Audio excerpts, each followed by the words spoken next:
பழைய குற்றால அருவியை கட்டுப்பாட்டில் வைப்பது தொடர்பான பிரச்சினை நீடிப்பதால் அரசுக்கு 55 லட்சம் ரூபாய் வரை இழப்பு ஏற்படுவதாக கூறப்படுகிறது. மேற்கு தொடர்ச்சி மலை அடிவாரத்தில் அமைந்துள்ள பழைய குற்றால அருவியை வனத்துறை வசம் ஒப்படைக்க வேண்டும் என வனத்துறையினர் தொடர்ந்து கோரிக்கை வைத்து வருகின்றனர். அதற்கான பல்வேறு கட்ட நடவடிக்கைகள் எடுக்கப்பட்டு வரும் நிலையில் பழைய குற்றால அருவியில் உள்ள கார் பார்க்கிங், கடைகள் உள்ளிட்டவைகள் ஏலம் விடப்படாமல் இருந்தன.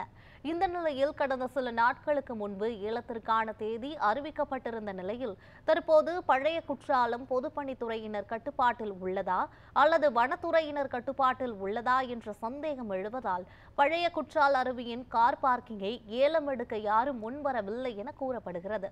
இதன் காரணமாக அரசுக்கு 55 லட்சம் ரூபாய் வரை இழப்பு ஏற்படுவதாகவும் கூறப்படுகிறது.